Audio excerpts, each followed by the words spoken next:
ఓటర్లతో సంప్రదించి భారతీయ జనతా పార్టీ అభ్యర్థి గెలుపు కొరకు కష్టపడుతున్నటువంటి నాయకులందరికీ పేరు పేరున నాయకులు నమస్కారాలు తెలియజేస్తూ ఈరోజు 3 అంశాలు మనం ఇక్కడ చర్చించుకోవాల్సిన అవసరం ఉంది.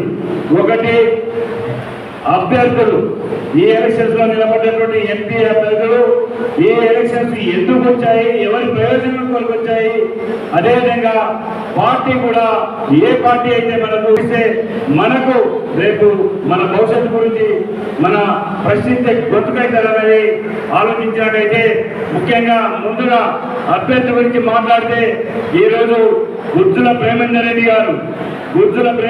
గారు 1980 నుండి ఒకటే సిద్ధాంతం వరకు ఎత్తిన జెండాను దించకుండా ఎన్నో సార్లు నక్సలైట్లతో దాడులతోటి ప్రాణాపాయంలో వచ్చినప్పటికీ కూడా ఇచ్చిన జెండాను దించిన వ్యక్తి గుజ్జుల ప్రేమేందర్ రెడ్డి గారు.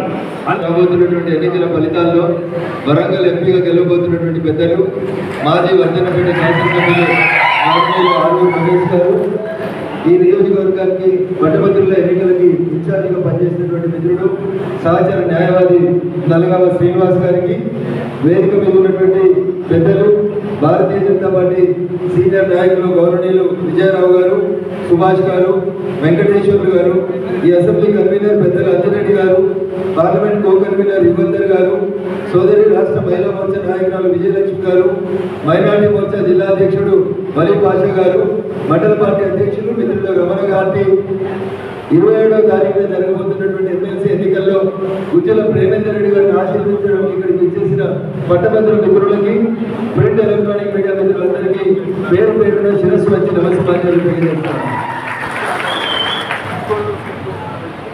ఓటు ఎందుకు వేయాలనే కంటే ముందు ఎలక్షన్ ఎందుకు వచ్చిందో ఒకసారి ఆలోచించండి దయచేసి. పోయినసారి శాసన మండలికి జరిగిన ఎన్నికల్లో టీఆర్ఎస్ పార్టీ నుంచి పోటీ చేసినటువంటి పల్లా రాజేశ్వర్ రెడ్డి గారిని మీరందరూ పట్టభద్రులందరూ ఓట్లేసి గెలిపించారు. శాసన మండలి అంటే పెద్దల సభ. 34 శాసనసభ నియోజకవర్గాల్లో ఇక్కడ నుంచి గెలిచినటువంటి ఎమ్మెల్సీ అభ్యర్థికి ప్రోటోకాల్ ఉంటుంది. 34 శాసనసభ నియోజకవర్గాలు, దాని పేరే పెద్దల సభ శాసన మండలి. శాసనసభ డైరెక్ట్గా ఎన్నుకోబడినటువంటి ఎమ్మెల్యేల సభ. శాసన సభ్యుడు శాసన మండలి సభ్యుడు ఇద్దరు కూర్చుంటే ప్రోటోకాల్లో శాసన మండలి సభ్యునికే ఎక్కువ ప్రోటోకాల్ ఉంటుంది. 34 నియోజకవర్గాల్లో ఏడ శిలాఫలకం వేసినా ఆ శిలాఫలకం మీద పేరుంటుంది మొన్నటిదాకా ఉన్నటువంటి పల్లా రాజేశ్వర రెడ్డి గారికి. కానీ దురదృష్టం, ఆయనకు పెద్దల సభకి ఎమ్మెల్యేలకి మధ్యలో ఉన్నటువంటి తేడా తెలియదు. పెద్దల సభనే చిన్నది అనుకున్నాడు. 34 అసెంబ్లీలలో ప్రోటోకాల్ ఉండేటువంటి పదవి వద్దనుకున్నాడు. జనగామకి ఎమ్మెల్యే అయితే పాత ఎమ్మెల్యేలకు చెరువులు కబ్జా పెట్టవచ్చు అనుకున్నాడు, లేకపోతే ఇంకో 2 యూనివర్సిటీలు కట్టవచ్చు అనుకున్నాడు.